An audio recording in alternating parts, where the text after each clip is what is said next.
Hello, everybody. I'm Lauren Lefkowitz, Executive Leadership Coach and regular person, and I'm here to say hello to you and chat with you today. I am live on LinkedIn, Facebook, YouTube, and I think I finally got Instagram right, guys. Third time's a charm, right? So I am here today to talk to you about time. I am not going to train you on time management because if I could do that, I would probably have better control of my own time. But I am here to talk to you about like how we look at time, how we busy ourselves, how we get busy because other people are need stuff from us, and people are always in a hurry. People are always rushing from one thing to another. And we've got Let me know if this. Whoops. We've got Dale here with us. Nice to see you, Dale. Thanks for joining. And Danielle, thank you so much for joining as well. So great to see you again.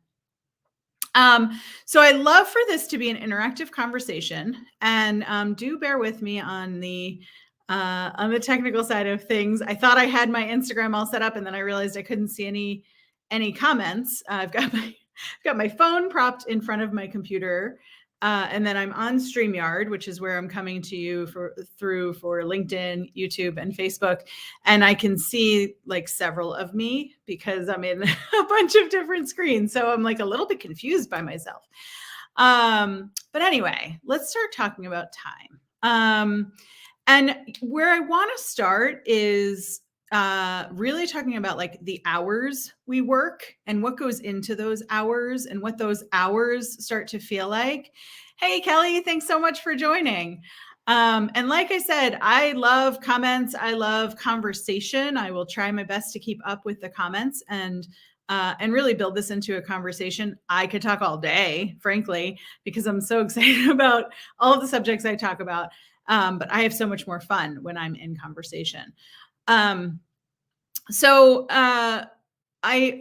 This is my third day of 21 days of going live. It was a challenge to myself.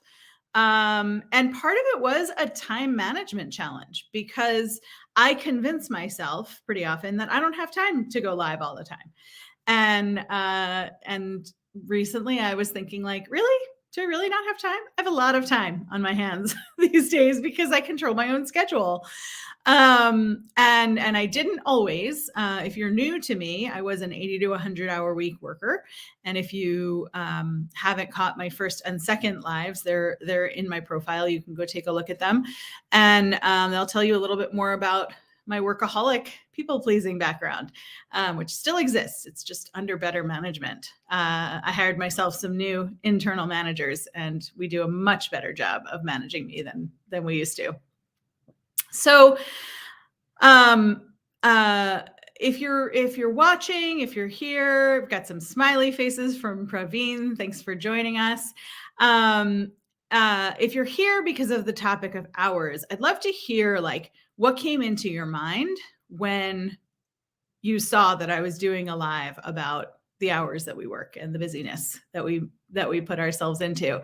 That'll really help me inform our discussion. But here's where I'm going to start. I think that our way of working comes from a few places. It comes from our parents and how they worked. It comes from our first workplaces. And it comes from social cues around us in each workplace that we work in.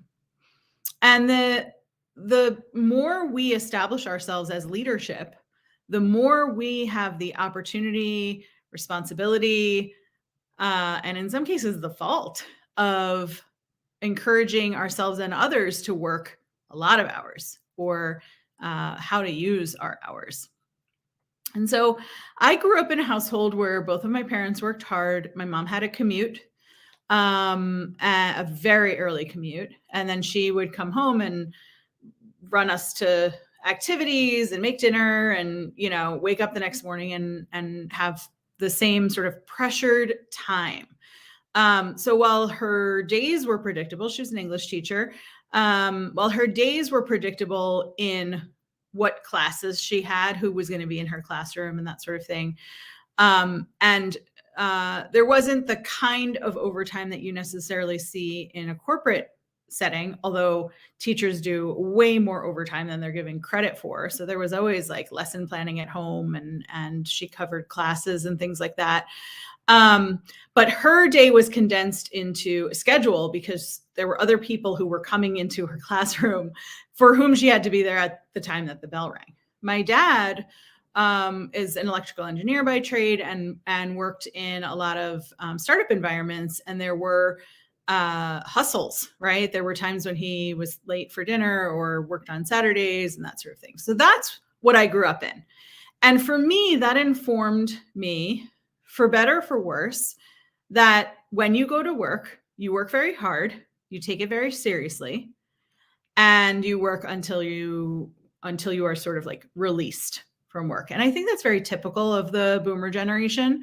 And this is not a generational sort of argument, and it's not a commentary on which generation is best. I'm a Gen Xer. I think I'm the best one, but I'm going to stay quiet about it because that's what we do. And so I grew up with a good work ethic. And then I went to college. I worked part-time on and off during college, and then graduated and went to work. And my first job was so boring. Boss would yell, I printed. I'd go to the printer, pick up the piece of paper, bring it to his office. He would sign it. I'd wait for him to sign it. I'd take the piece of paper back. I'd go back to my desk. I'd put it in an envelope. I'd go to the typewriter because it was the 1990s, and I would type up an address label. I would put the address label on, and then I would bring it to the mailroom so that the mailroom guys could stamp it and send it. And that was like an activity I had to stretch out because I didn't have a whole lot of work to do. I picked up work because that's what I did, but it was a 40-hour-a-week drag. And then as I grew in my career and I started working more, hours became a big sort of badge of honor.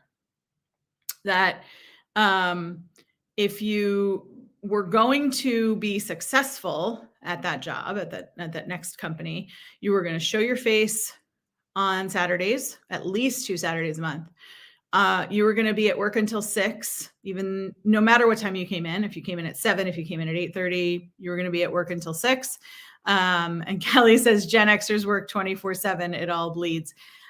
We do. Yeah. Historically, that's our way. And also we get to choose a little, and sometimes we don't realize that. So I worked at this company for 7 years where I worked all the time, or what felt like all the time, because it turned out you can actually work more than I thought you could work. And I worked about 60 hours a week. Went to a new company after 7 years, was there for 9 years, worked 60 to 70 hours a week, and got praise for it. It was actually not a place where a ton of people worked a ton of hours, but it had become my way. And then I got busier and busier, and I wanted to perform, and I didn't want to let anybody down.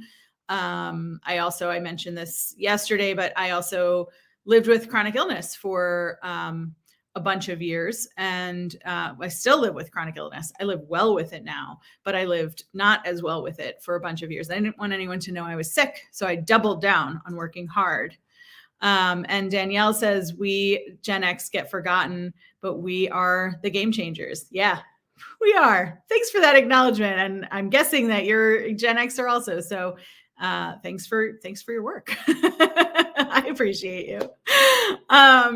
So I just kept adding hours on top of hours. I didn't want to disappoint anybody. I didn't want anybody to know I was sick.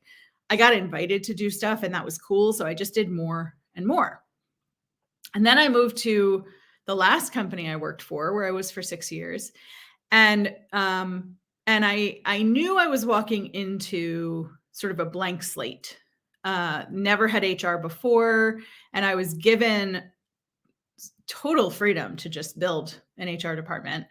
Still a department of one, but just build all of the HR functions and backings and operations and all the front end stuff too, employee relations, recruiting processes, like all of that stuff was really cool to do. And my brain was like, okay, you'll work a bunch of hours up front, you'll get comfortable, you'll get settled, and then you'll work fewer hours. And I didn't do that. And the reason I didn't do that, and the reason that we don't do that as human beings, the reason we don't set limits for ourselves is because we get familiar. And some people call this the comfort zone. I call it the familiar zone because we get into routines, right? So if your routine is that you work 60 hours a week or 80 hours a week or however many, plug in your number, right? If you work a ton of hours all of the time, and you think to yourself, like, I'm going to just start leaving at 5 every day. I'm going to go down to 40 hours. And you don't have a plan for that 20 hours in between, you will not know what to do with it. And so your brain does this very quick calculation for you. And I'm speaking anecdotally. I'm using your brain like I'm a scientist. I'm not a scientist.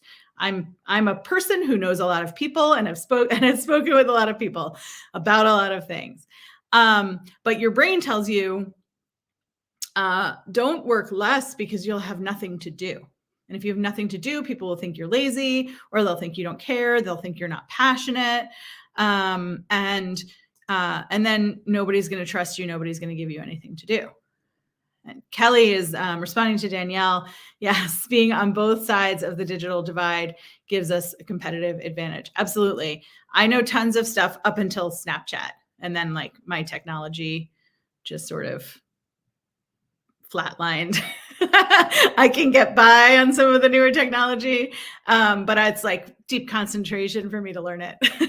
But we do have the competitive advantage of having grown up with Microsoft products, with Apple products, and knowing how to convert a Word document into a PDF, which like seems to be a really big deal in the millennial and Gen Z world, that they have to teach boomers to create a PDF. So we keep working crazy hours because we get into a routine. Or there are people in my community, I have clients who don't work more than 40 hours, but their 40 hours, they're not enjoying it. And so their 40 hours are intense, the way I talked about my mother's teaching experience. And I'm sure a lot of teachers out there, most teachers experience the same thing. It's like, yes, it's condensed to X number of hours per week. So the actual like hours you're in the office or the classroom aren't insane, but it's so intense. You don't get a break. You don't have permission to go to the bathroom. It's just so intense that it's not enjoyable. Or you have like what I had at my first job is like, it's a nice company. It's mostly nice people. It's a fine cause, fine mission. But you're so bored that you're like, oh, give me some more work to do, please. I don't know what to do with my time or my brain. So there's all kinds of reasons why your work hours may feel just like icky to you. And there were times where like I would say I need a break and I would take an afternoon off, or I would say all this week I'm going to leave at 5 o'clock. And I would stick to it for a week.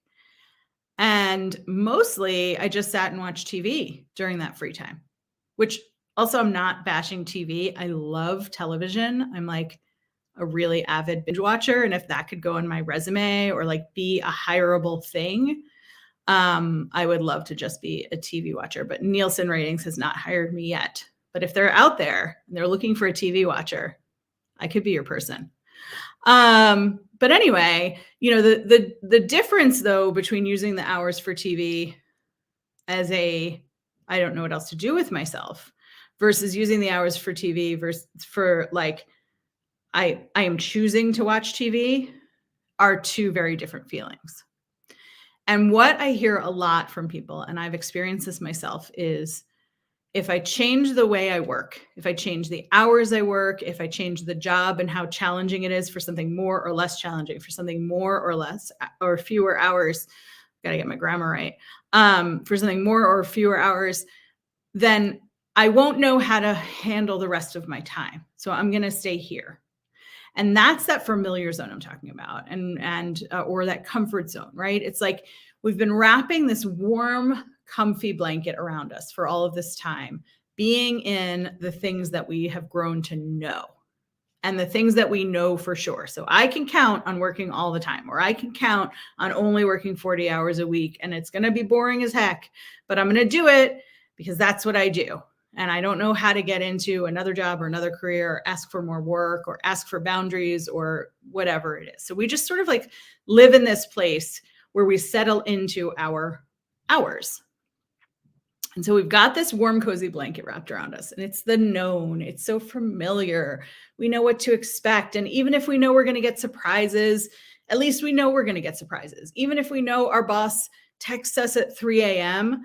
and says, like, don't text me back till the morning, but, right? And you don't have your do not disturb on, and your text comes through at 3 in the morning that says, don't text me back until you wake up. Well, now I'm up, right? But you know what you're in. And so we don't push ourselves to change the hours because we're in this warm, cozy blanket.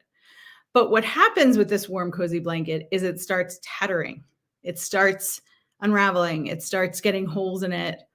Moths get to it, right? And we look down one day and we're like, that's so weird. I have this warm, cozy blanket around me, and yet I'm cold. Why am I keeping this blanket on me? And sometimes we open the blanket a little, right? Like we decide we're not going to check our email at night at all. Or we decide we're going to go into the office and we're going to say, boss, I need more work. Or we decide we're going to stay in our lane. We're not going to volunteer for anything extraneous. And that's that like little bit of opening that blanket and seeing how cold it is outside. And very often, the second we get a little bit uncomfortable, your boss does give you something new to work on and you don't know how to do it. So you're like, oh no, now I don't know how to do it. I'm going to look stupid. And I don't want to ask questions. I don't want to tell him I don't know how to do it.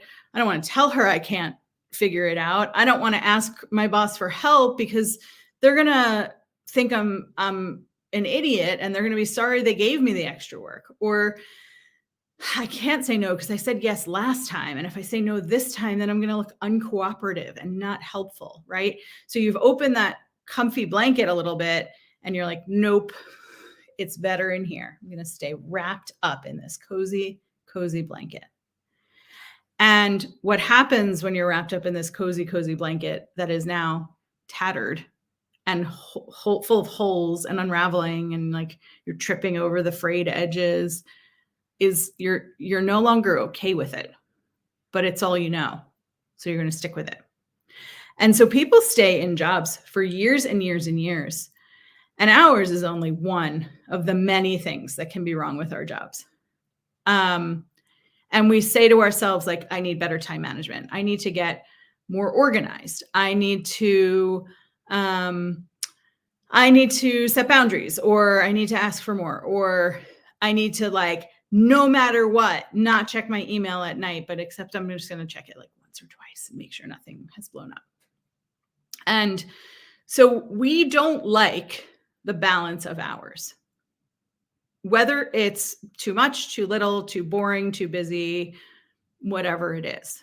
And we don't have the support to shift it because we need somebody else in our lives, whether it's a boss or a colleague, whether it is a note that we're writing to ourselves, whether it is working with a coach like me, whether it is taking a look at what you want and how you want things to be different. We have choices and we don't allow ourselves to recognize them because we don't know what to do at the time.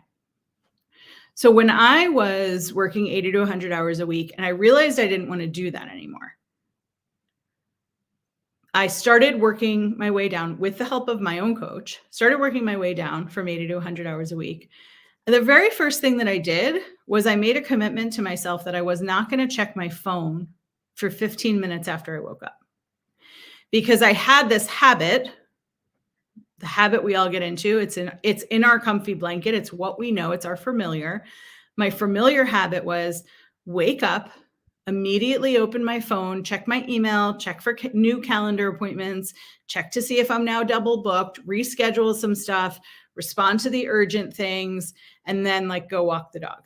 And I would do this while I was like using the restroom, brushing my teeth, just face and phone, just one thumb at a time, figuring it all out, figuring out the day. And so when I actually started my work day at like 9 or 9:30, I'd already been working for a couple of hours through my phone, through phone calls, through texting people, through saying like, "Hey, I'm double booked now.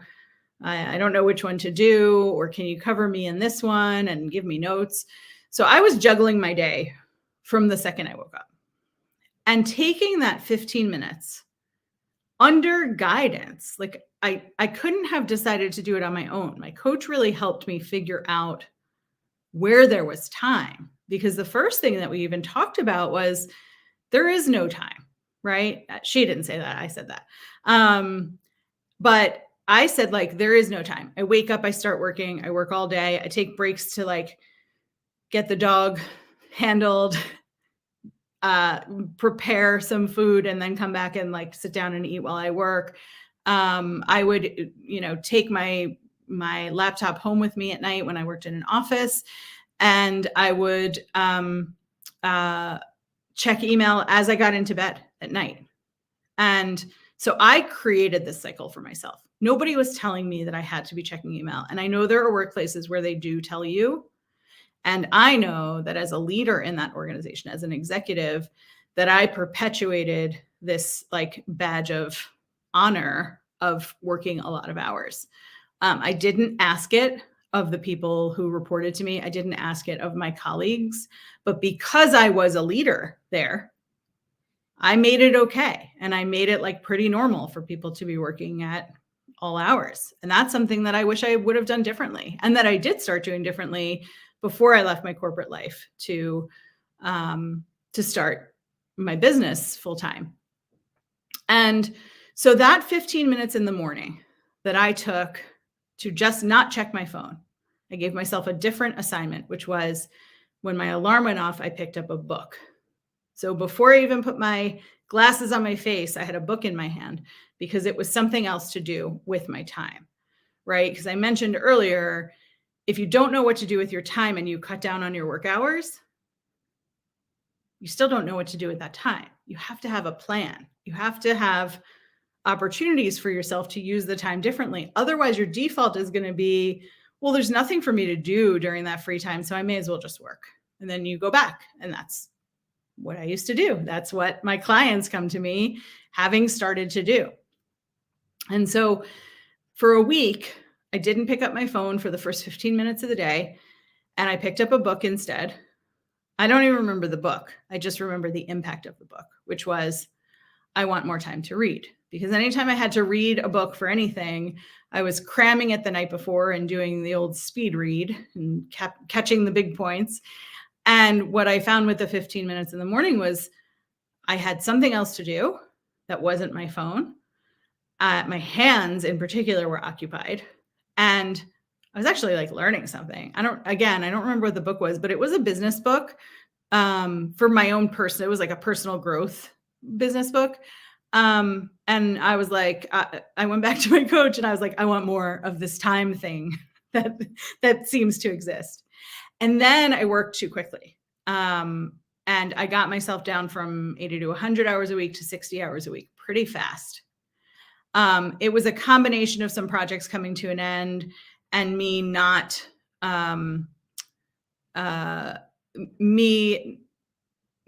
volunteering for new things on purpose, which was also a work in progress for me and continues to be.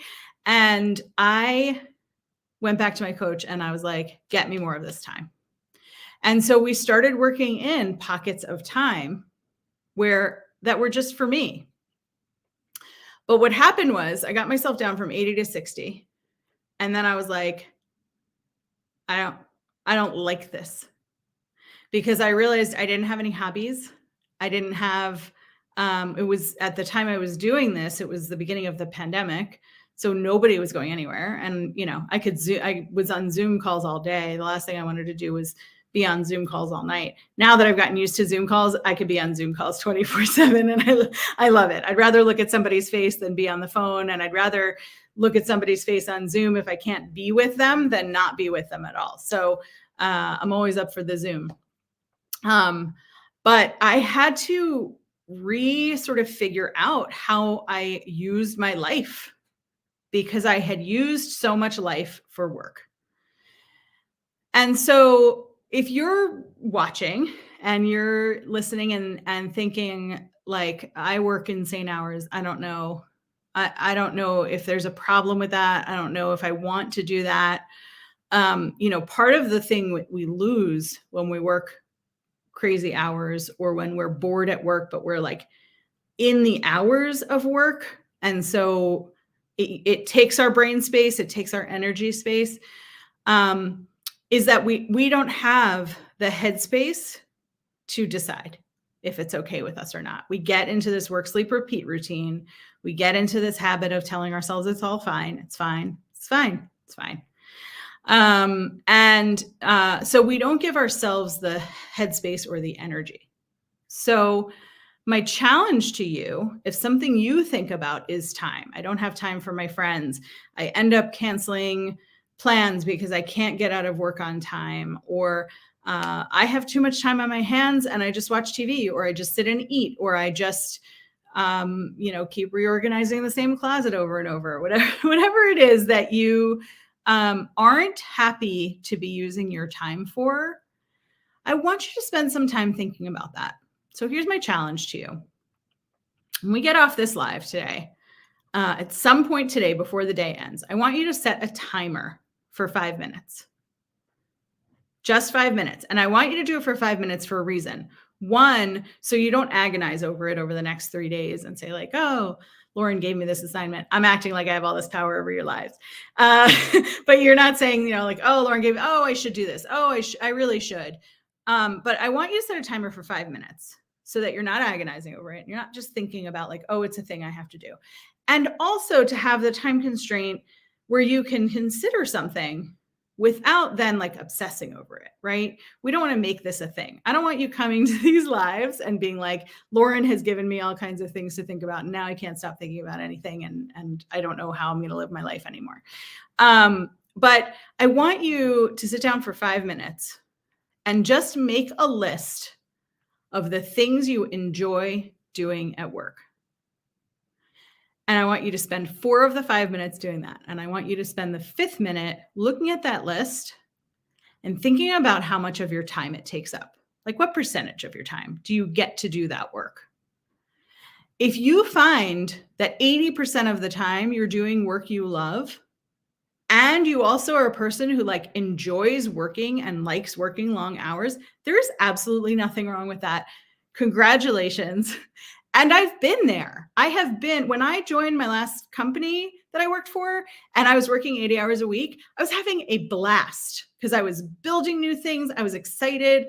People were excited that they had HR in the organization. I know that sounds a little counter to say people were excited about HR, but it was a 25-year-old organization that had never had any HR processes. So until, later when someone got let go and, things kind of changed, but people were excited that we had this stuff, and I was putting out new stuff, and here's a recruiting process, and here's this. And so people were excited. I was excited. There was nothing wrong with me working 80 hours a week. When it got to the point where I didn't want to be working 80 hours a week and I couldn't figure out how not to, that's when it was a problem. So that's who I'm talking to today. If you're one of those people and you look at your 4 minutes of a list of things you like to do, or it doesn't even take you 4 minutes to create the list of things you like to do, and then you look at it and you say, oh my gosh, that's 10% of my time. That's 90% of my time I'm spending not doing the work that I like to do. Well, then you need to do something about it. You need to get some help. Send me a DM. I'm happy to set up a chat with you, or, have a little back and forth in DM. Or reach out to somebody at your company who you respect, who you see works a balance of hours, or is really good at staying in their lane, or is really good at some aspect of time management that you aspire to. And see if they can help you. See if they can give you some suggestions. But really, if you're going to change the way that you work, and hours is a part of that, you've got to get support. My recommendation always is work with a coach. You can work with me. You can read the books. You can be self-motivated with time management. You can get an accountability buddy. You want to make sure it's not a commiseration buddy. And I'm going to talk about that in a second, but I want to read Dale's comment, which is, sounds like reduced working hours uncovered a different problem related to who you were choosing to be as a person that was not defined solely by work. That's being versus doing, I believe. Yes, for sure. And I will continue to talk about being for the 21 days that I'm here in your faces. But yeah, it is everything that you change to better your life and to plan for your better future is going to have consequences. And some of the consequences will be super positive. I sleep so much better than I used to. That is such a positive consequence of better balance in my life. But you also are sort of peeling away the layers of an onion, right? So there was a reason I worked all the time. It was because I didn't know what else to do with my time. It was also because I was like successful and having fun and learning and all of that stuff for a while. And then I hit the cliff where I was like, I don't want to do any of this anymore. I'm burnt out. I'm tired. I feel underappreciated. I feel taken for granted. And so you have to then, on that next layer, figure out what are the things you want to do, but more importantly, as Dale said, who you want to be, right? Who is the being under that? Do you want to be a person who is always busy, busy, busy, busy? Maybe you do, and that's okay. Or do you want to be a person who gets comfortable with meditating? And if you're not already, maybe you explore why not. We've got a comment from Danielle. I love walking in the mornings with music, drinking my hot lemon water, and yoga, set boundaries with family and friends that the first 2 hours belong to me and my kids before starting my day. It took 15 years to get there. Awesome, Danielle. So amazing that you have been able to get there, and that you give yourself space in the morning and you give your family time together in the morning, and that you're good at setting boundaries. That is so important. And it doesn't happen overnight. So Danielle, if you're still watching and you'd like to comment, I'd love to know how long that took you to get into that routine, right? Because I'm still working on my morning routine. I've been independent for almost a year, and I'm still working on fitting in my morning the way that I want it to be. And I'm very forgiving with myself now. It wasn't always, but I'm very forgiving with myself about like, okay, I didn't meditate this morning. Let's see when I can work it into the day at another time. And when I start goals, when I start new things, I really try to start small. And so often when we set ourselves a goal, and like this especially happens with New Year's resolutions, when we set ourselves a goal, we set it big. And it's not like a long-term goal with milestones in the middle. It's like, all right, I don't work out at all. I'm going to start working out 6 days a week for an hour and a half at a time. I'm going to swim, and then I'm going to run, and then I'm going to shower, and then I'm going to get a whole bunch of other stuff done. Well, no, you're not, because your brain and your body are not used to you doing anything for an hour and a half at a time, 6 days a week. So I just started a new yoga routine. I used to do yoga, and I'm giving myself 15 minutes, 5 days a week for now. 15 minutes. And I'm doing it, and I'm enjoying it. And I'm realizing how much better I am at yoga when I am in practice instead of getting back into practice after, way too long of not being in practice. And I'm not setting the goal for 7 days a week. And I'm not setting the goal for an hour of yoga any day of the week because I'm not ready for it. And if I did set that, I would immediately disappoint myself. And then I would say, oh, it's not worth planning because I'll just disappoint myself. Ah, Danielle, thanks. Yes, I'm glad you are responding. 15 years. Yeah, 15 years. Not unusual. And good for you for sticking with it until you got to the place where you are. And Danielle also says, I still am a people pleaser. Same here, friend. Work or personal loved ones would make me feel bad when I wouldn't show up for them. But I will live longer with me than anyone. And my kids need the best of me. So I include them in freebie days and my time. That's amazing. Sorry, I'm leaning back and forth. I'm reading around my Instagram setup. Thank you. Yeah, it's not fast, friends. And it doesn't have to be fast, and it shouldn't be fast because fast is not sustainable. So when I work with clients, we don't set these like lofty goals right away that, we certainly have like a big picture of, we're here and we want to get to here. And in a lot of areas, right? It might be all the work stuff, and there's personal stuff that comes along with that. But we do it so slowly because it's got to be sustainable. If you have one coaching call with me, you will feel hopeful, and then it'll all fade away. Because you have to build, and you have to build on building. You have to build on building, right? I could go on for days. But you are not expected to change your whole life at once. You are expected to look out for you. And that starts slowly so that it becomes sustainable. I started with 15 minutes. Some of my clients start with 3 or 5. And sometimes it's in the bathroom because kids need you in the morning, right? So if you take your 5 minutes with your coffee cup in the shower with the curtain closed without the water on, that's your 5 minutes. That's the start. Danielle added, freebie days is me being a big sister mentor with my boys, talk about whatever they are going through, where parenting isn't available, so they can trust and be open to me and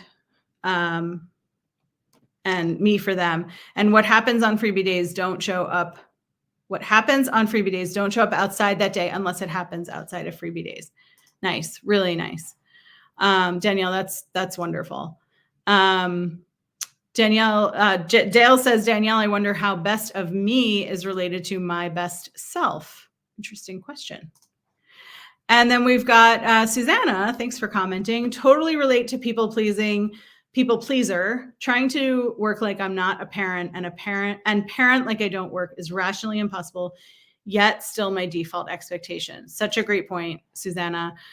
We do a lot of compartmentalizing who and how we are. And I am not a parent, but I work with parents, I coach parents. And what I see a lot is that there is, and Susanna, I'm just going to use your name. I hope that's okay. I'm making stuff up. I've never spoken to Susanna, but I'm just reading in from this comment that there's a home Susanna, that's mom. There's a work Susanna. There's probably a get stuff done Susanna. There may be an exercise Susanna. There's a Susanna who cooks. There's a, right? And so we've got all of these different facets of ourselves. And it makes us, when you're pretending at work that you're not a parent, when you're pretending at home that you don't work, that stress just comes up, right? You can pretend anything for a short period of time. I could pretend that I skydive, and I could tell you all about the parachute that I bought because I skydive so frequently. I can fake it for like 5 minutes. If you ask me at what altitude I jump out of the plane, I'm going to run away because I don't have an answer because I would never skydive, right? So, I mean, that's a really exaggerated example because I wouldn't pretend that, right? But I would pretend that I wasn't chronically ill for 10 years. I'd pretend I wasn't chronically ill. And then I would get home and I would just like go right to sleep and pretend that I didn't have a personal life to pay attention to. And so, Susanna, when you're saying like you go home and you try to pretend like you don't have work, a lot of parents will do that, and then they like sneak off to the bathroom to actually use the bathroom, and they take their phone with them so they can like real quick reply to some emails while they have like moments before children's fingers come under the door and the little mouth goes, "Mom, are you almost done?" Right? And we are all one person. There is opportunity for full integration of who we are. We just have to stop holding ourselves accountable to be 100% of everything to everyone all the time.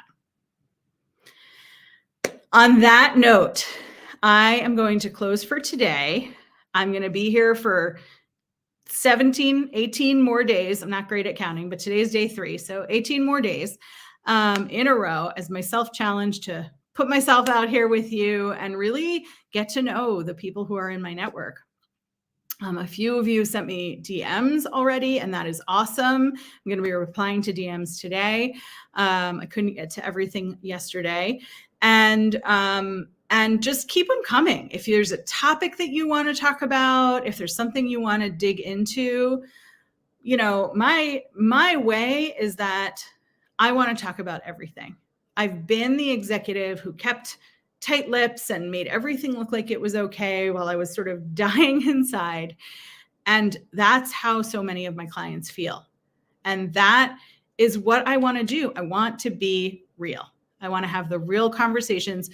I want you to comment. I want you to be in conversation. And also, if you don't feel comfortable and you want me to talk about a certain topic and you just want to DM me about it, if I can ask you questions about it, I will use the example without using any identifying information or your name, because what I have learned and what I try to teach my clients is there is nothing that you can say out loud that's going to make my jaw drop, because I've lived a lot of it. My clients have lived a lot of it. I'm an empathetic person, so I understand just how things work. And Kelly's saying awesome. I'm not sure what you're saying awesome to, but I think you're awesome. So it's all awesome. But yeah, I want to talk about like all the things. We can talk about your job duties, your boss, your people who report to you, you getting managed by the employees who report to you, you feeling like you create your own toxicity, you feeling like you've got toxicity created for you. I am here for all of it. And I'm so excited to keep talking to you for this next several days. And have a great day. Have a great Saturday. I will be back tomorrow to talk about the Sunday scaries. It will be about 8 o'clock at night. Looking forward to it. Take care, everyone.